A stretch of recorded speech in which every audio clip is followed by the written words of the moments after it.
ನಮಸ್ತೆ ಮಿತ್ರರೇ, ಇವತ್ತು ಹಲಸಿನ ಬೀಜ ಅಂದರೆ ಜಾಕ್ ಫ್ರೂಟ್ ಸೀಡ್ಸ್ ಏನು ನಾವು ತುಳುವರು ತೆಲ್ತಡಿ ಅಂತ ಕರೀತೇವೆ, ಅದೇ ಉಡುಪಿ ಕುಂದಾಪುರ ಸೈಡ್ನವರು ಬೋಳೆ ಅಂತ ಕರೀತಾರೆ.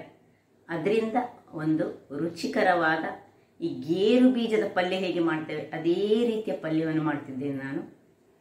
ಇದಕ್ಕೆ ನಾನು ಸ್ನೇಕ್ ಗಾರ್ಡ್ ಅನ್ನು ಯೂಸ್ ಮಾಡಿದ್ದೇನೆ, ಅಂದರೆ ಪಡುವಲಕಾಯಿ ಮತ್ತು ಈ ಜಾಕ್ ಫ್ರೂಟ್ ಸೀಡ್ಸ್ನ ಕಾಂಬಿನೇಷನ್ ಒಂದು ಸೂಪರ್ ಕಾಂಬಿನೇಷನ್. ಹಾಗಾದರೆ ಈ ಪಲ್ಯವನ್ನು ಹೇಗೆ ಮಾಡುವುದೆಂದು ನೋಡುವ ಮೊದಲು ಯಾರೆಲ್ಲ ನನ್ನ ಚಾನಲನ್ನು ನೋಡ್ತಿದ್ದೀರಿ, ಯಾರೆಲ್ಲ ಇನ್ನು ಸಬ್ಸ್ಕ್ರೈಬ್ ಮಾಡಿಲ್ಲ ದಯವಿಟ್ಟು ಸಬ್ಸ್ಕ್ರೈಬ್ ಮಾಡಿ ಸಪೋರ್ಟ್ ಮಾಡಿ ಅಂತ ಹೇಳ್ತಾ ಬನ್ನಿ ಈ ರುಚಿಕರವಾದ ಪಲ್ಯವನ್ನು ಹೇಗೆ ಮಾಡುವುದು ಎಂದು ನೋಡೋಣ.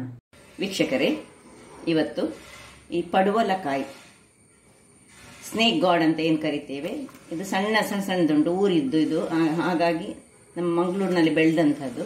ಸೊ ಇದು ಮತ್ತು ಈಗ ನಮ್ಮ ಈ ಸೀಸನಲ್ಲಿ ದೊರಕುವಂತಹ ಜಾಕ್ ಫ್ರೂಟ್ ಸೀಡನ್ನು ಉಪಯೋಗಿಸಿ ಒಂದು ಕರಾವಳಿ ಶೈಲಿಯ ರುಚಿಕರವಾದ ಪಲ್ಯವನ್ನು ಮಾಡ್ತಿದ್ದೇನೆ. ಬೇಕಾಗುವ ಸಾಮಗ್ರಿಗಳು ನೋಡಿ, ನಾನು ಈ 3 ರಾಮನಾಡ್ ಮೆಣಸು ತೆಗೆದುಕೊಂಡಿದ್ದೇನೆ. ಸ್ವಲ್ಪ ಖಾರ ಇರ್ತದೆ ಇದು, ಅದರಿಂದ 3, ನೀವು ಬೇಕಿದ್ರೆ 4 ಸಹ ತೆಗೆದುಕೊಳ್ಬೋದು. 1 ಚಮಚದಷ್ಟು ಉದ್ದಿನ ಬೇಳೆ, 1 ಚಮಚದಷ್ಟು ಸಾಸಿವೆ, ಒಂದು ಅರ್ಧ ಬೌಲ್ನಷ್ಟು ನಮಗೆ ತೆಂಗಿನ ತುರಿ ಬೇಕು, ಸ್ವಲ್ಪ ಹಿಂಗು, ಕೊತ್ತಂಬರಿ ಸೊಪ್ಪು, ಕರಿಬೇವಿನ ಸೊಪ್ಪು ಮತ್ತು ತೆಂಗಿನ ಎಣ್ಣೆ.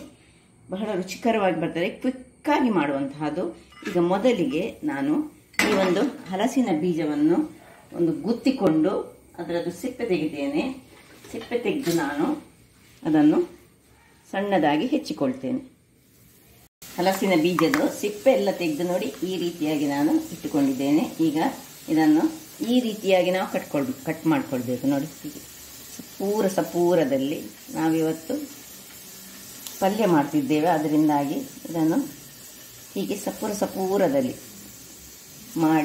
ಮಾಡಿ ಇಷ್ಟು ಸಪೂರದಲ್ಲಿ ಬೇಕು ನಮಗೆ ನೋಡಿ. ಹೀಗೆ ಒಂದು ತೆಗೆದುಕೊಂಡು ಪುನಃ ಇದನ್ನು 2 ತುಂಬ ರುಚಿಯಾಗಿ ಬರ್ತದೆ. ಇದನ್ನೀಗ ನೀರಿನಲ್ಲಿ ಹಾಕ್ಕೊಳ್ಬೇಕು ಆಮೇಲೆ. ಸೊ ಹೀಗೆ ಎಲ್ಲವನ್ನು ಇದನ್ನು ನಾನು ಸಣ್ಣದಾಗಿ ಹೆಚ್ಚಿಟ್ಕೊಳ್ತೇನೆ. ಹಲಸಿನ ಬೀಜ ನೋಡಿ ಕಟ್ ಮಾಡಿಟ್ಟುಕೊಂಡು ಅದಕ್ಕೆ ನೀರಿನಲ್ಲಿ ಹಾಕ್ಕೊಂಡಿಟ್ಟೋಣ. ಅದೊಂದು ಸ್ವಲ್ಪ ಇದು ಹೀಗೆ ನೀರಿನಲ್ಲಿಟ್ಟು ಪಕ್ಕಕ್ಕೆ ಇಟ್ಕೊಳ್ಳೋಣ. ಇಲ್ಲಿ ಈ ನಮ್ಮ ಪಡುವಲಕಾಯಿಯನ್ನು ಇದರ ಮೇಲಿನ ಸಿಪ್ಪೆಯನ್ನು ಒಳ್ಳೆ ಜಾರಿಸ್ಕೊಳ್ಬೇಕು. 2 ರಸ ಸಿಪ್ಪೆ ಜಾರಿಸಿ ಯಾವ ನಮ್ಮನೆಯಲ್ಲಿ ಹೋಳುಗಳಾಗಿ ಮಾಡಿ ನಿಮಗೆ ನಾನು ತೋರಿಸ್ಕೊಡ್ತೇನೆ.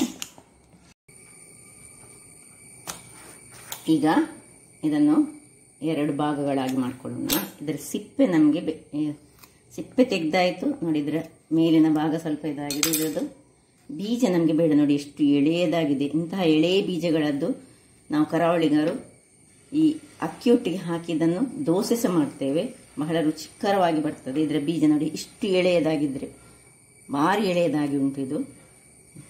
2 ಸಹ ಹಾಗೆ ಕಟ್ ಮಾಡಿಕೊಂಡು ಬೀಜ ತೆಗೆದು ನಾವು ಇದನ್ನು ಸಣ್ಣದಾಗಿ ಸೈಡ್ಗೆ ಮಾಡುವ. ಇದು ಬೇಡ. ಹೇಗೆ ನಾವು ಜಾಕ್ ಫ್ರೂಟ್ನ ಸೀಡ್ಸನ್ನು ಬೀಜಗಳನ್ನು ಹಲಸಿನ ಬೀಜ ಕಟ್ ಮಾಡಿದ ಹಾಗೆ ಇದು ಸಹ ಸಣ್ಣದಾಗಿ ಇದನ್ನು ಹೀಗೆ ಹೆಚ್ಚಿಟ್ಟು ಎಲ್ಲವನ್ನು ಹೆಚ್ಚಿಟ್ಟು ನಾನು ನಿಮಗೆ ತೋರಿಸ್ಕೊಡ್ತೇನೆ. ವೀಕ್ಷಕರೇ, ಇಲ್ಲಿ ಪಡುವಲಕಾಯಿಯನ್ನು ಹೆಚ್ಚಿಟ್ಕೊಂಡಾಯಿತು. ಈಗ ಇಲ್ಲಿ 3 ಬೆಳ್ಳುಳ್ಳಿಯನ್ನು ಸಣ್ಣದಾಗಿ ಹೆಚ್ಚಿಟ್ಕೊಳ್ತಿದ್ದೇನೆ. ಅದರೊಟ್ಟಿಗೆ 1 ದೊಡ್ಡ ಕಾಯಿಮೆಣಸು, ಇನ್ನು ನೀರುಳ್ಳಿಯನ್ನು ಹೀಗೆ ಸ್ಲೈಸ್ ಮಾಡ್ಕೊಳ್ಳೋಣ.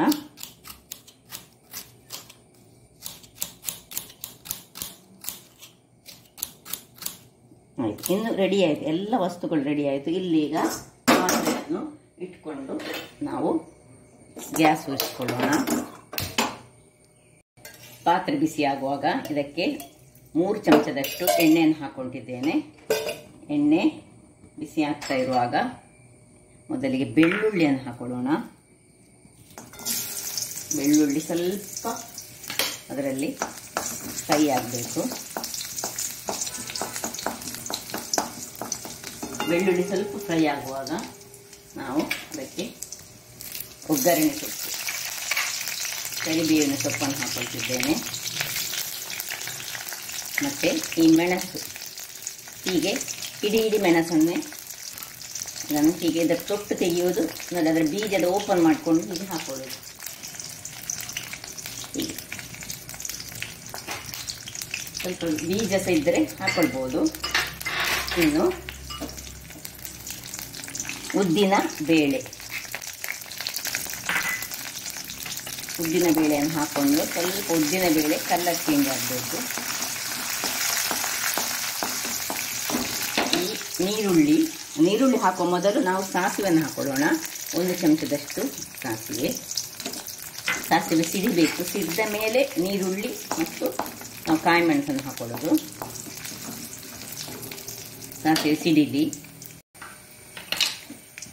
ಸಾಸಿವೆ ಸಿಡಿಯುವಾಗ ಕಾಯಿ ಮೆಣಸು, ನೀರುಳ್ಳಿ, ಹೆಚ್ಚಿಟ್ಟ ನೀರುಳ್ಳಿಯನ್ನು ಈ ರೀತಿಯಾಗಿ ಮಾಡ್ಕೊಳ್ಳೋಣ.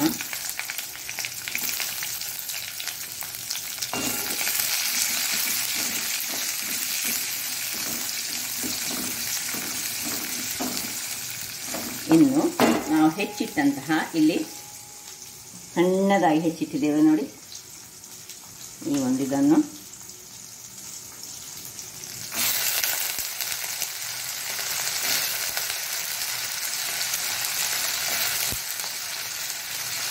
ನೀರಿನಲ್ಲಿ ಹಾಕೊಳ್ಬೇಕು ಯಾವಾಗಲೂ, ಯಾಕಂದರೆ ಸ್ವಲ್ಪ ಅದರ ಸ್ಟಾರ್ಚ್ ಅದು ಬಿಸಿಕೊಳ್ಬೇಕು. ಅದಕ್ಕೋಸ್ಕರ ಈ ಜಾಕ್ಫ್ರೂಟ್ ಸೀಡನ್ನು ಸ್ವಲ್ಪ ನೀರಿನಲ್ಲಿ ಹಾಕಿದರೆ ಅದರ ಸ್ಟಾರ್ಚನ್ನು ಒಳ್ಳೆ ಬಿಸಿಕೊಳ್ತದೆ ಮತ್ತು ಒಳ್ಳೆ ಬೇಯಿಸಬೇಕು ಸಹ. ಅದರಿಂದಾಗಿ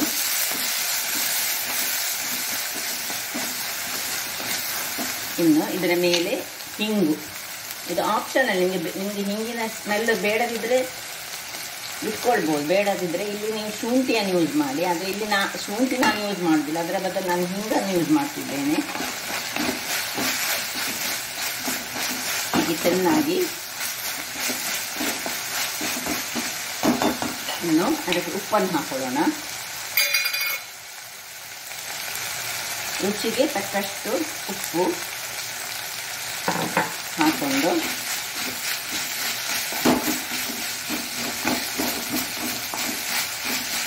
ಸ್ವಲ್ಪ ಹೊತ್ತು ಹೀಗೆ ಇದರಲ್ಲಿ ಫ್ರೈ ಮಾಡ್ತಾ ಇರಬೇಕು ನಾವು ಇದನ್ನು.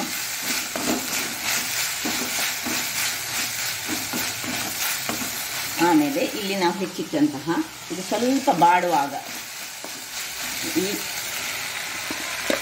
ಪಡವಲಕಾಯಿಯ ಪೀಸಸ್ಗಳನ್ನು ಹಾಕೊಳ್ಳೋಣ.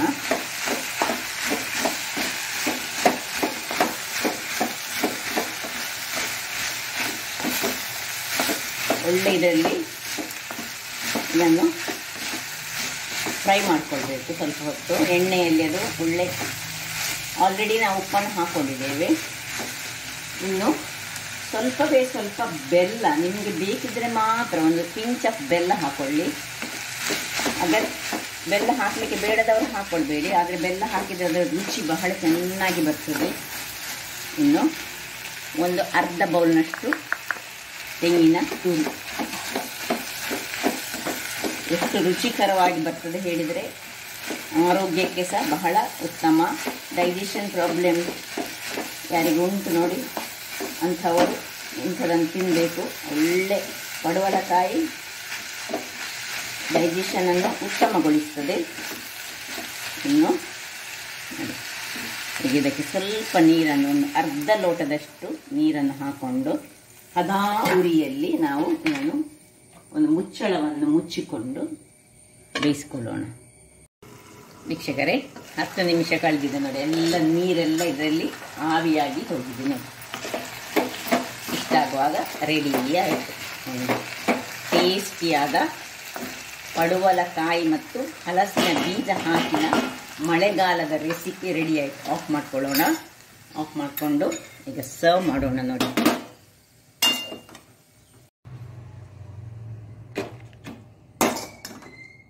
ಈಗ ಮೇಲೆ ಇನ್ನು ಕೊತ್ತಂಬರಿ ಸೊಪ್ಪನ್ನು ಮೊದಲೇ ಹಾಕ್ಕೊಳ್ಬೋದು, ಅಥವಾ ನಾವು ಹೀಗೆ ಸರ್ವ್ ಮಾಡಿದ ಮೇಲೆ ಸಹ ಅದರ ಮೇಲೆ ಹೀಗೆ ಕೊತ್ತಂಬರಿ ಸೊಪ್ಪನ್ನು ನೋಡಿ ಇದರ ಮೇಲೆ ಹಾಕೊಳ್ಳೋಣ. ಸ್ವಲ್ಪ ಇದಕ್ಕೆ ಹಾಕುತ್ತಿದ್ದೇನೆ. ಸೊ ನೋಡಿದ್ರಲ್ಲ ವೀಕ್ಷಕರೇ, ಒಂದು ರುಚಿಕರವಾದ ಪಡವಲಕಾಯಿ ಹಾಗೂ ಹಲಸಿನ ಬೀಜದ ಪಲ್ಯ. ನಾನು ಹೇಳಿದರೆ ಈ ಬೀಜದಿಂದ ನಾವು ದೋಸೆ ಮಾಡ್ಬೋದು, ಚಟ್ನಿ ಮಾಡ್ಬೋದು, ಬಹಳ ಆರೋಗ್ಯಕ್ಕೆ ಉತ್ತಮವಾದುದು. ಆದ್ದರಿಂದ ಎಳೆಯ ಬೀಜ ಇದ್ದರೆ ಬಿಸಾಡಬೇಡಿ, ಇದನ್ನು ಚಟ್ನಿ ಅಥವಾ ಈ ದೋಸೆ ಮಾಡಿದರೆ ಬಹಳ ಚೆನ್ನಾಗಿ ಬರ್ತದೆ. ಹಾಗಾದರೆ ನೋಡಿದ್ರಲ್ಲ, ನನ್ನ ಈ ಕುಕಿಂಗ್ ಚಾನಲ್ ನಿಮಗೆ ಇಷ್ಟ ಆದರೆ ಬೋಳೂರು ಸುವರ್ಣ ಚಾನಲನ್ನು ಲೈಕ್ ಮಾಡಿ, ಶೇರ್ ಮಾಡಿ ಹಾಗೂ ಸಬ್ಸ್ಕ್ರೈಬ್ ಮಾಡಿ ಹಾಗೂ ನನ್ನ ಇನ್ಸ್ಟಾಗ್ರಾಮ್ ಪೇಜನ್ನು ಫಾಲೋ ಮಾಡಿ. ಧನ್ಯವಾದಗಳು.